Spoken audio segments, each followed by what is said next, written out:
Hello everybody, my name is Sniping is Fun, and welcome all of you back to this next video. I'm going to present to all of you here on YouTube. And it's going to kind of be a continuation, a part 2 of that discussion video I did about a week and a half or so ago. The whole Nintendo fans are picky, Nintendo's third parties, about the whole Nintendo fans that want this third party but don't want that. They don't want third parties at all for some apparent reason. They don't they want this, they don't want that, they don't want this, they want that, and they will attack you if you have a different opinion than them. They have a hissy fit if certain games are rumored for the system. They'll throw away their system if a certain game comes to the system, blah, blah, blah. It was an interesting topic, and I gave my opinion on that. If you want that specifically, it's a few videos down, about 3 or 4 videos down from this one. I'd say you should go look for that. But this one's kind of a continuation, but like from a different side of the spectrum on that, and the topic of the video is... Are Nintendo Switch gamers, are Nintendo Switch fans, are Nintendo gamers, asking for too much, or are they not asking for enough? And what do I mean by that specifically? I mean, with the Switch now, since it's been, since it was shown off at the end of 2016, and since its arrival early 2017, now it's a year old. The Switch is now officially a year-old system. If you've been online looking at various video game companies' posts on Facebook, or their videos on YouTube, or their tweets on Twitter, and stuff like that, talking about their games and seeing trailers and game reveals and whatnot, usually at the end of a trailer they reveal what systems certain games are going to be coming on. Or in certain posts, they basically mention, oh, the game's going to come into this system, or certain interviews, the game's coming into these systems. And 9 times out of 10, you don't really see a Switch version announced on that, and that's either A, because it gets a version of the Switch for the Switch gets announced later on, which I still find weird. Like, why can't you announce this stuff at the same time?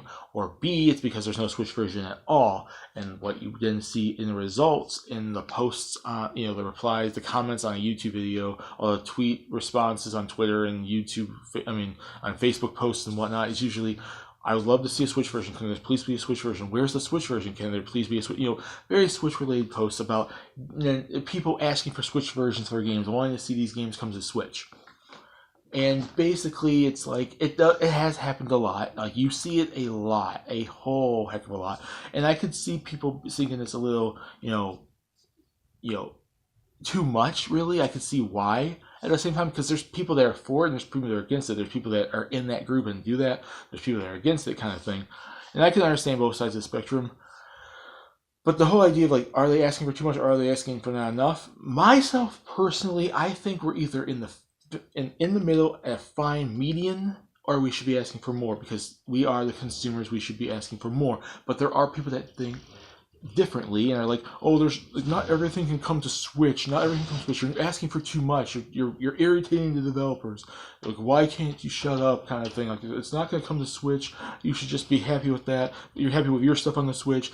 Like, you're asking for too much. Blah blah blah. There's a lot of gamers like that. There's a lot of people online I've met like that, and I am confused by, why are you so against people asking for games to come to their system? Because every gamer does that. PlayStation gamers do it.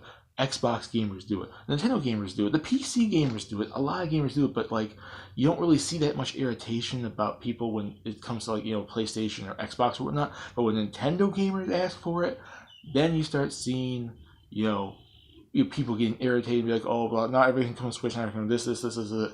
You see some stuff with PlayStation, Xbox gamers, that you're asking for too much, but you see it a lot when Nintendo gamers ask for this stuff, with Switch gamers, or in particular in this situation, ask for this stuff. And I still don't get why can't these people, why are you so irritated with people asking for games coming to your system? This relates entirely to that first video I did. Like it's not affecting you. It's not affecting you at all. And if those games come to the system, why are you so irritated by it? Because it's like these people get so bent out of shape about this stuff. Like, it's like, why? Why are you against gamers asking for more? Why are you so content on the bare minimum, or content with gamers being not vocal? We are consumers, like any industry: comic books, movies, TV shows, cars, paintings, hand drills. I don't care. Any sort of object you can sell, a couch, a chair, that painting right there, anything. It's a consumer, it's a business, and you want to make a product that can go to your consumer and fill their wants and needs, because then they buy more from your product, buy more from your company. That's the whole point of a business, is you want to support your customers, you want to support your business and your fans, and give them what they want within reason, because that's kind of their desires, their wants are important, because then they keep buying from you. You keep their, it's like a fan, like, interest, like, they're close to the company, they're close to the product, and they're used to buying a certain product over another product and stuff like that. And it's the way of keeping their business. That's one important thing I've learned within, taking business classes in college. Within reason, you have to be realistic. You have to look at what fans want and what they desire and what they ask for, but you also have to meet, what realistically is possible, but try to find the fine line in the middle. You want to bring that stuff to them. And customers, obviously there's a lot of Switch gamers asking for more games to come to the Switch. And it makes sense, because it's like this new big system. You want to see more third-party games come to it. You want to see more games entirely come to it. And I know some people, for some reason, think that Nintendo doesn't need third parties. They've never been about third parties, even though they, quite frankly, they have. With the likes of Mega Man, Castlevania, and No Mercy, and Beautiful Joe, and No More Heroes, and GoldenEye, and stuff like that. And I mentioned that in that video. I'm not going to mention it here. Nintendo's always been about third parties, and all their most popular games on their systems, like Mega Man, are third parties. So I don't get why gamers are like that they don't either want third parties or they don't want certain ones, like the big, most popular ones, like the EA Sports games and Call of Duty. But it's like, gamers do ask for a lot. I understand that, and maybe you could tone it down a little bit, because one of the major things I kind of wanted to do this video because is A Hat in Time. And if you don't know that, it's an indie game that's set to come out for like the PlayStation 4 and Xbox and whatnot, I believe. I forgot exactly where it's supposed to come, but it's not coming to the Switch, and almost a ton of Switch gamers have bombarded this developer with comments about getting this game, and they have continuously come out and said that it's not going to happen. You're asking for too much. You're, leave me alone, kind of thing. Just because it's inspired by N64, it's not going to be a Nintendo system. All these various things, and it's like sometimes to a point where there's a bit too much, because then you kind of get on people's nerves and kind of go after them a bit. But sometimes I think developers can be dicks about this stuff, and this developer of the Switch, of A Hat in Time, kind of has been a dick about it too. I mean, I understand the reasoning why they are acting out the way they are, but at the same time, these gamers want to just ask for the system. It's like, and you don't have to respond like a dick. So there's a problem there when developers are like that. See, that's the issue I want to do with this, because that's the point where it's like you're getting on their nerves and you're kind of being a little too in their face about it. But just asking for these games is not a problem. You can go on a Facebook post, a Twitter tweet, a YouTube video. You can go on IGN boards. You can go on their personal website and send them an email, send them a freaking, in the mail, paper mail, any way you want. But don't be super, getting in their face about it. And I'm not saying that necessarily happened with A Hat in Time. I'm not saying it necessarily didn't, but like, I can see why people are irritated with, like, people asking for Switch versions of games, or any version of a game. It could happen on PlayStation, Xbox as well. If you are that obtrusive, you're that, like, getting in someone's face and asking too much and being, like, irritable. So I can understand that, but at the same time, the developers don't have to be like dicks about it. They don't have to be like, responding in the way they do. And the developer of Hat in Time did kind of ask for it when they kept responding like the way they did. But the whole idea of like this, like, are Nintendo gamers asking for too much on Switch or not enough? Like, it happens in like 4 different spectrums of whatever when it comes to developers and games.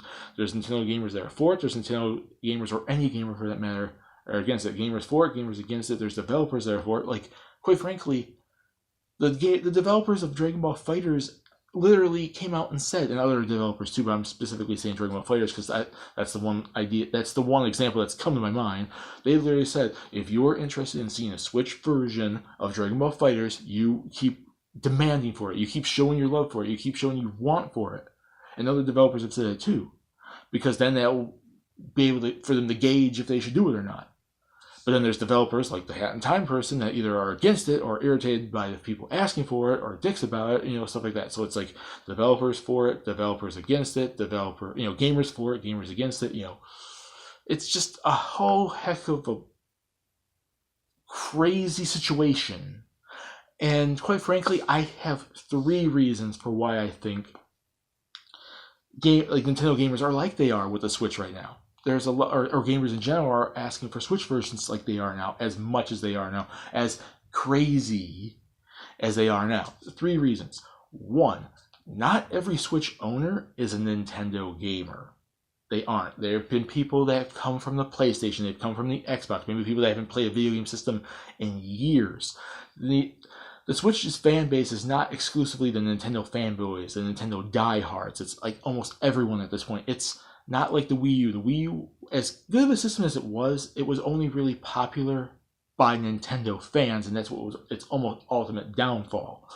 The Wii, the GameCube, the N64, the Super Nintendo, the Game Boy, all Nintendo's handhelds have been popular with gamers of all ages, ethnicities.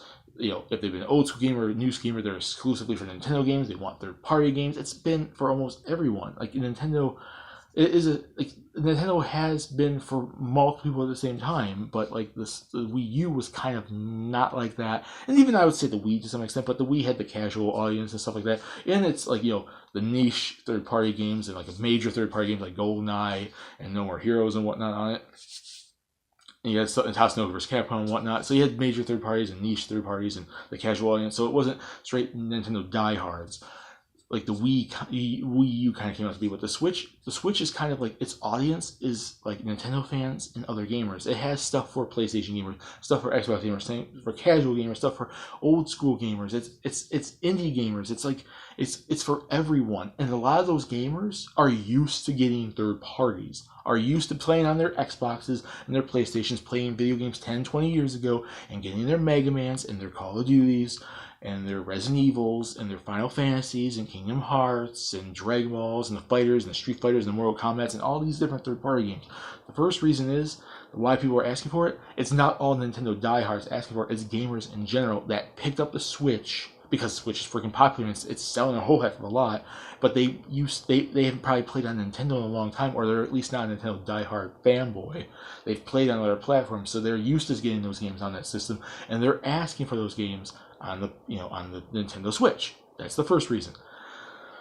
The second reason is we are seeing some of these major current generation or ninth generation or eighth generation. I mean, because Switch is ninth generation, eighth generation, current generation, eighth, ninth, whatever. Home console games coming to the system. We've seen Doom come to it. We've seen Disgaea 5, Dragon Ball, Xenoverse 2, Wolfenstein's coming to it, Payday 2 came to it. A lot of these games that are from the PlayStation 4 and the Xbox One are coming to the Switch. The WWE 2K18, FIFA 18, NBA 2K18, like I said, Doom and Wolfenstein, all these majorly powerful, big-time, popular game systems are coming to the Switch. So it's showing that these big time games from the other competitors, the other systems, are possible on the Switch. So when you see that little twinkle in the sky of these games are possible, all these big PS4 and Xbox One games are possible on the Switch, it kind of is like a light at the end of the tunnel. It's like a big, like this big sparkle, this big potential, this possibility that if those games can come to the Switch, Kingdom Hearts 3 can come to the Switch, Resident Evil 7, Dragon Ball FighterZ, A Hat in Time, all these big time third party games, Final Fantasy VII Remake, Final Fantasy 15, Soul Calibur 6, Call of Duty, Madden, all these games have a possible chance of coming to the Switch because the Switch is good enough, popular enough, powerful enough, developer friendly enough, whoever the heck even tries enough to put effort into their game to get Doom and Wolfenstein and Dragon Ball Xenoverse 2 and Payday 2 and stuff like that. It is getting those games, so gamers are seeing if you can get those games, it can get other ones too. So that's the second reason. And the third reason is Nintendo gamers have pretty much, Nintendo systems, Nintendo gamers have been without for so long, that seeing that second reason, seeing that potential, seeing, like I mentioned earlier, the light at the end of the tunnel, for them to at least get a system close to the GameCube, which had the big Nintendo games and the big third parties. It had all the EA Sports games. It had Beautiful Joe. It had like fighting games like Street Fighter and whatnot. It had, Beyond Good and Evil and all these games, a lot of the games that came to PS2 and Xbox. At the very least, it will be a GameCube, and at the very best, it would hopefully be a Super Nintendo with a lot of third-party games. But it's like they're seeing the light at the end of the tunnel. They're seeing the potential chance because they've been deprived of these third-party games for so long. The Wii U didn't have too many big third-party games. It had some, but not a lot. The Wii had a decent chunk of third-party games. Not a lot, but some. The last Nintendo system that was really big, I think, on third parties, I think, was the GameCube, at least on a consistent basis. I'm not saying that, like I said, I'm not saying the Wii and the Wii and Wii U didn't have third-party games or their handhelds for them there, because the DS had a freaking crap ton, as well as the 3DS and the Game Boy Advance and whatnot. But the last home console that really had a lot of consistent third parties, a lot of the big-time third parties for that matter, really was the GameCube. I know you got Call of Duty and the Maddens and the NHLs and whatnot on the Wii, but the Wii U didn't really have too many of those. I mean, it had Assassin's Creed and everything and Call of Duty, but it's like, it was very inconsistent. Like, it showed up here, long gap of droughts, here, like a little spread out. The Wii had it here and there, but like the last one that was consistent was like the GameCube or even the N64 to some extent, but especially the Super Nintendo.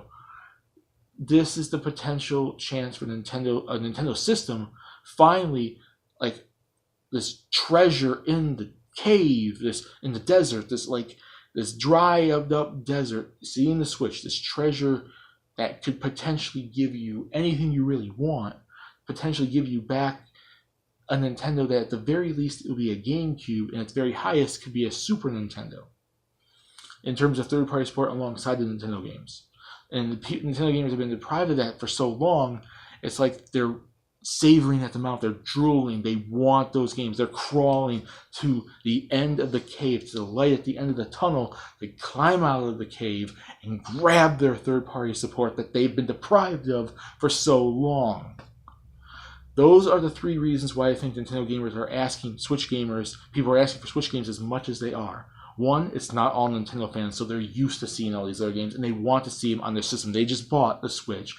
Two, games have potential. These big-time PS4 and Xbox One games have come to the system like Doom and Wolfenstein, so if those games are possible, gamers like that own the Switch, Nintendo gamers, like, if those are possible, other third-party games are possible if developers put in the time.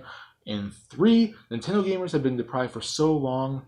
They see the light at the end of the tunnel. The Switch could very well be the system that brings back third parties to Nintendo on the forefront that the Wii U and Wii didn't quite do for the most part. They are clamoring for it, and they're going to take that advantage and demand and ask for it. And that is basically this video. So in the end, are Nintendo gamers asking for too much? My opinion, no. They should be asking for more, because we are the audience, we are the fans, we are the consumers, the customers of this, and we want to see Nintendo improve. We want to see Nintendo get better, and the only way for that to really happen is to be vocal about it. You have to speak up. You have to speak your mind in order to get your opinion across. If we stay quiet, nothing will be solved. Case in point, Operation Rainfall, and various other gaming groups and other things that are not gaming throughout the world, when people spoke up and got their point across. We need to try, people. We need to be vocal about it. Don't be dicks, though, like the Hat in Time situation, even though the developer themselves was a dick. But be reasonable about it, but still ask for what you want. And if it's not something you want, don't hate on people that want this stuff.